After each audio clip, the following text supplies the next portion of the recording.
गोदावरी की एक महत्वपूर्ण सहायक नदी अपना 580 किलोमीटर का सफ़र शुरू करती है इस कुंड से, जहां आसपास के धाराओं के अलावा एक अंदरूनी स्रोत भी है। भारत में हर नदी धर्म से तो जुड़ी हुई है ही और आस्था और संस्कृति का महत्वपूर्ण हिस्सा होती है, परंतु यह नदी एक महत्वपूर्ण कहानी का भी स्रोत है। वह है रुडयार्ड किपलिंग द्वारा लिखी गई किताब जंगल बुक। जी हाँ, वही मोगली की कहानी।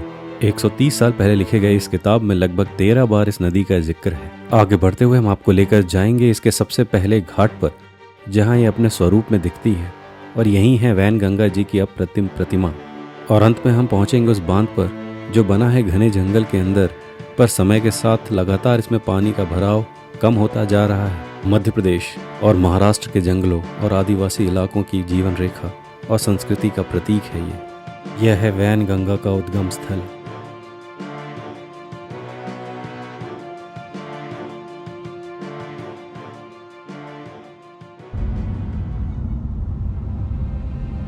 दोस्तों, आज हम जा रहे हैं एक बहुत ही खास नदी के उद्गम स्थान पर, जो कि असल मायने में जंगल की नदी है और नाम है वैनगंगा, या फिर जिसे स्थानीय लोग बैनगंगा भी कहते हैं। और इसका उद्गम होता है मध्य प्रदेश के सिवनी जिले के एक छोटे से स्थान जिसे मुंडारा कहते हैं।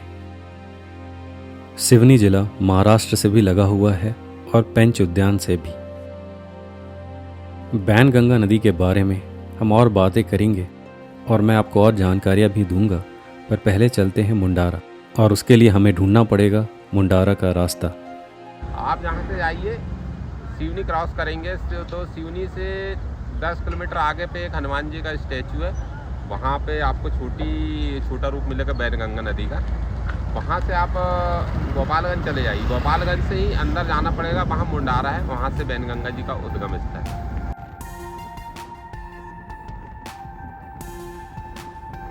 आज एक खास दिन भी है, वह है अनंत चतुर्दशी। वह दिन जिस दिन गणेश जी का विसर्जन होता है, इसलिए यहाँ चारों तरफ फेस्टिवल का सुंदर माहौल है।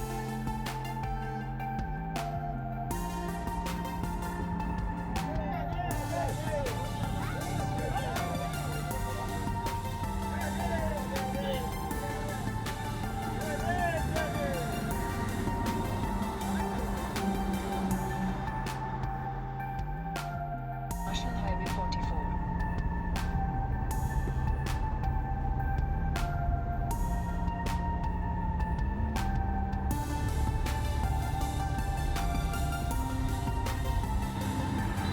कुछ देर के ड्राइव के बाद हम पहुंच चुके हैं मुंडारा, और अब आपको लेकर चलते हैं वैनगंगा नदी के उद्गम स्थान पर।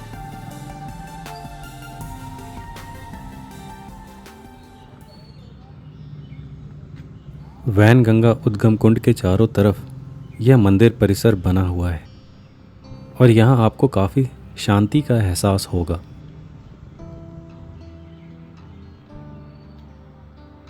जैसा कि हमने आपको पहले बताया भी था कि यह स्थान सिवनी, जो कि मध्य प्रदेश का एक ज़िला है और एक शहर है, वहाँ से लगभग 20 किलोमीटर की दूरी पर है।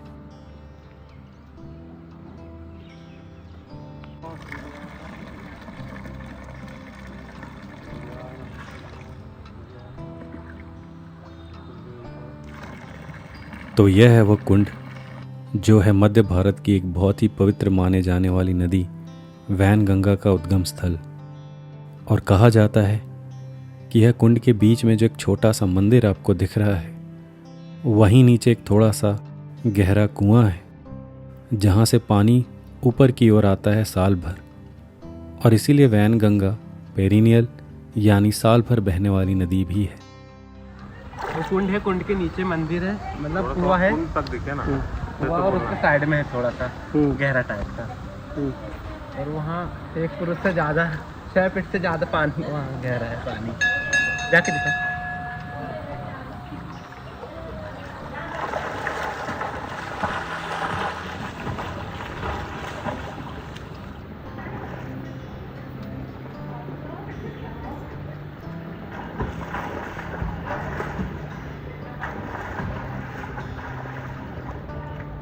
उद्गम स्थलों और नदियों के साथ भारत में हमेशा धर्म और संस्कृति भी जुड़ी होती है। तो इस परिसर में मौजूद एक साधु महाराज जी के अनुसार उद्गम स्थान से जुड़ी क्या लोक कथा है वह सुनते हैं। मंदिर के बीच में एक कुआं है। कुआं के अंदर सब कुछ उत्पन्न है।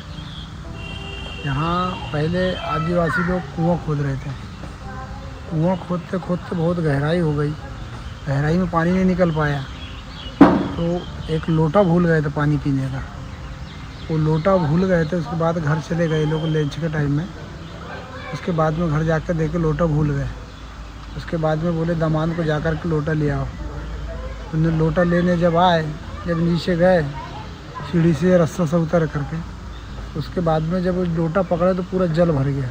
जल भर करके ऊपर आ गया कुआं से। साधु महाराज के अनुसार यहाँ से एक नहीं बल्कि 5 नदियाँ निकलती हैं, जिनमें 4 गंगा, हीरो, चुरू और नाग गुप्त रूप से निकलती हैं और वैनगंगा सबके सामने। खैर अब चलिए, अब हम देखते हैं कि इस कुंड के पानी से आगे नदी का निर्माण कैसे होता है।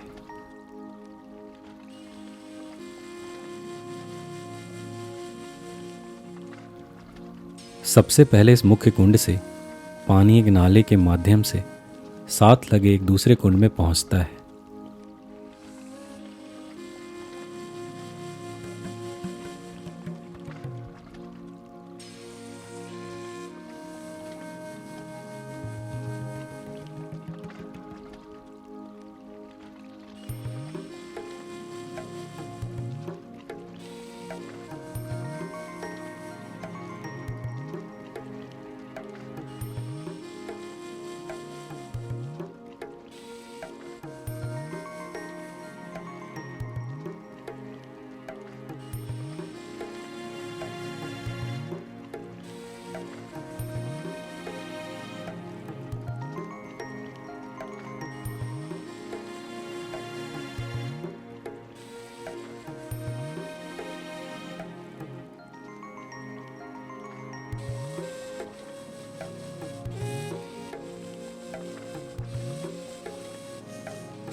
और फिर इस दूसरे कुंड से पानी एक और छोटे तीसरे कुंड में प्रवेश करता है।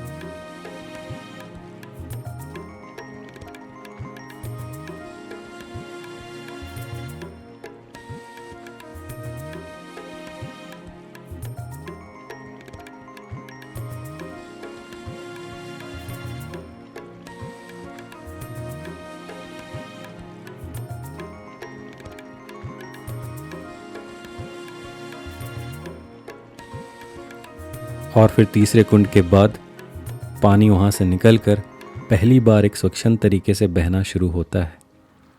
हालांकि इसका प्रवाह अभी काफ़ी कम है और धारा काफ़ी छोटी है।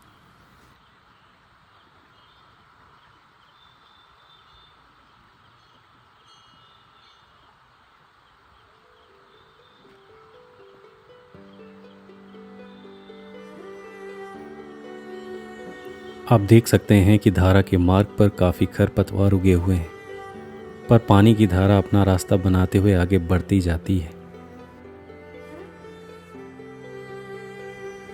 और हम आपको इस धारा का विस्तार भी दिखाएंगे, पर उससे पहले इस परिसर को आपको चारों तरफ से दिखाते हैं।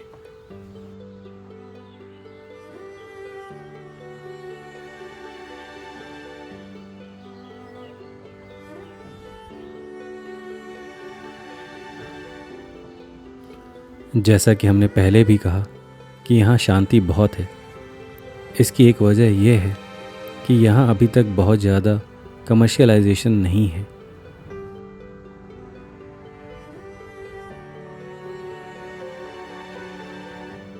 आप शाम के वक्त या सुबह के समय सुकून से यहाँ बैठकर इस पवित्र नदी के उद्गम को निहार सकते हैं।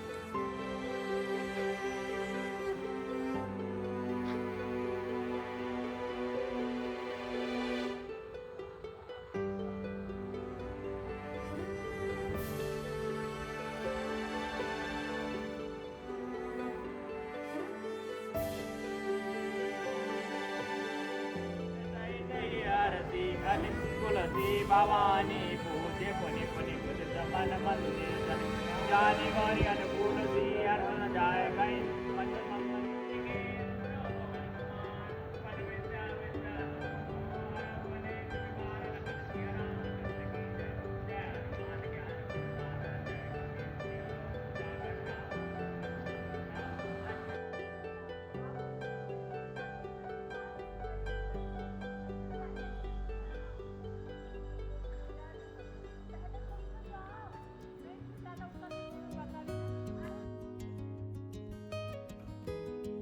कुंड के बाद हम आपको लेकर चलते हैं वैन गंगा के पहले बड़े घाट पर, जो कि सिवनी में ही है, लखनवाड़ा में।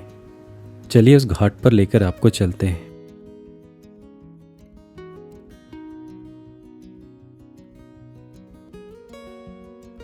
जैसा कि हमने आपको पहले बताया था कि आज अनंत चतुर्दशी है, यानी आज गणपति विसर्जन है और घाट पर लोगों की काफ़ी भीड़ है।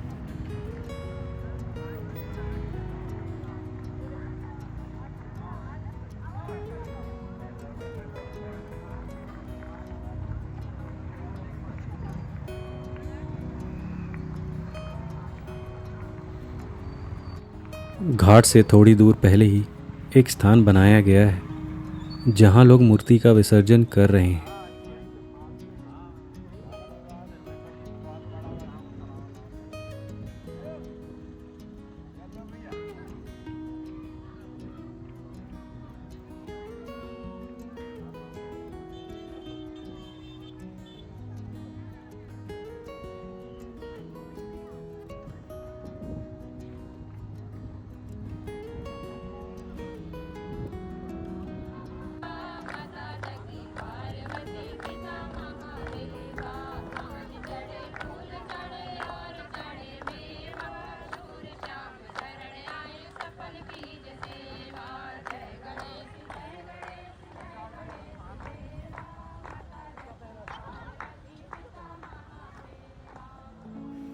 इस स्थान से थोड़ा आगे बढ़कर हम चलते हैं वैन गंगा घाट पर, जहां वैन गंगा जी की एक प्रतिमा भी है।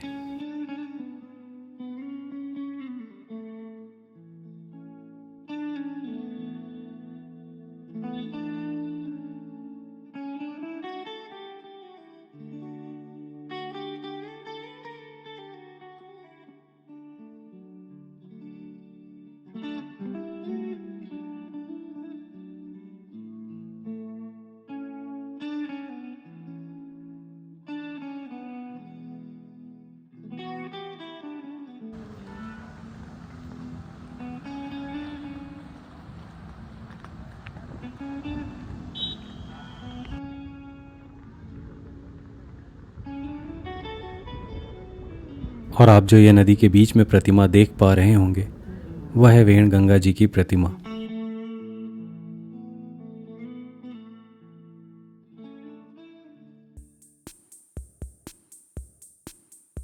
इसके आगे हम वेण गंगा नदी के साथ चलते हैं जंगल में, जहां यह नदी अपना ज़्यादा समय बिताती है।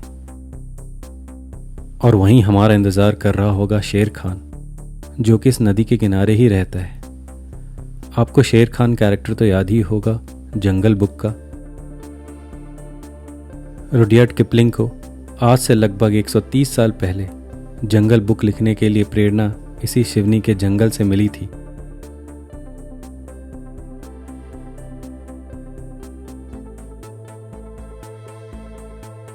और वेण गंगा का जिक्र उन्होंने अपने किताब में कई बार किया है।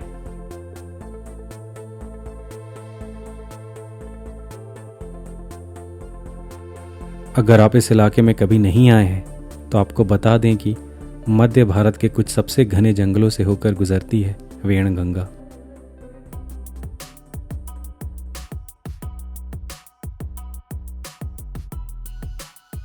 आगे बढ़ते हैं और अब हम चलते हैं छपारा की तरफ, जो कि सिवनी जिले में ही एक नगर पंचायत है।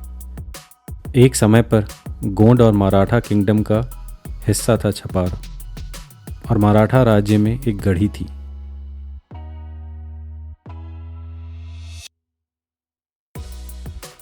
और यह स्थान ऐतिहासिक काल से महत्वपूर्ण रहा वेण गंगा की वजह से, क्योंकि वेणगंगा यहाँ अपना विशाल रूप प्रदर्शित करती है।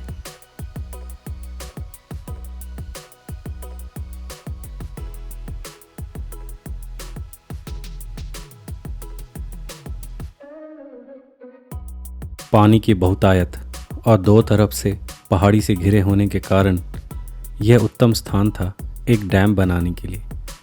इसीलिए यहाँ बनाया गया भीमगढ़ डैम, या जिसे संजय सरोवर डैम भी कहते हैं। इस डैम को 1972 में बनाना शुरू किया गया और 1984 में पार्शियली कंप्लीट हुआ। चलिए चलते हैं भीमगढ़ डैम पर।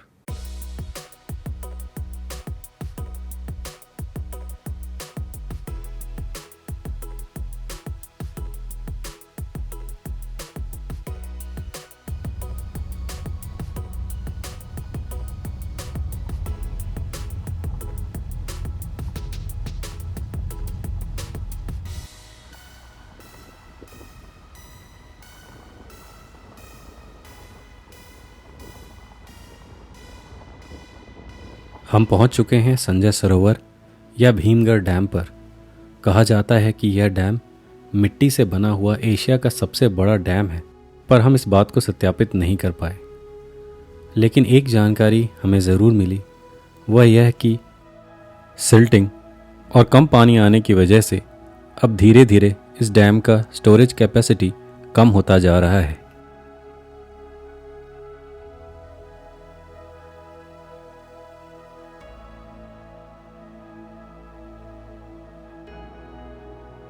भीमगढ़ जलाशय के बाद वेणगंगा घने जंगलों से होकर गुजरती है और फिर बालाघाट से होते हुए महाराष्ट्र में पहुंचती है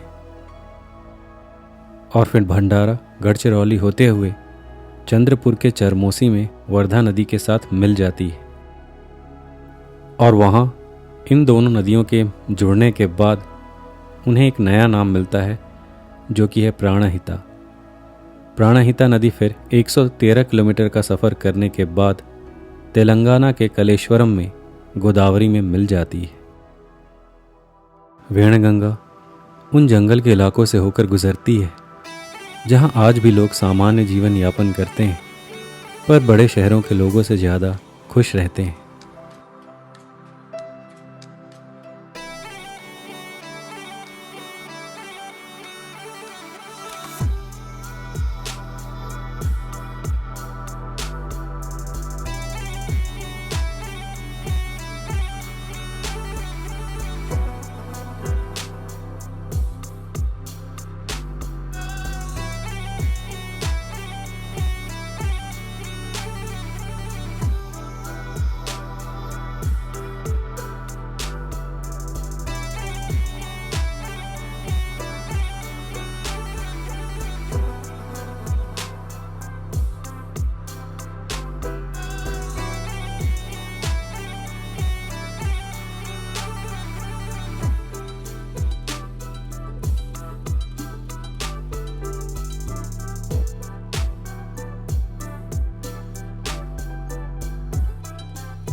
अंत में हम आभार प्रकट करते हैं इस पवित्र नदी का हमारे बीच बहने के लिए।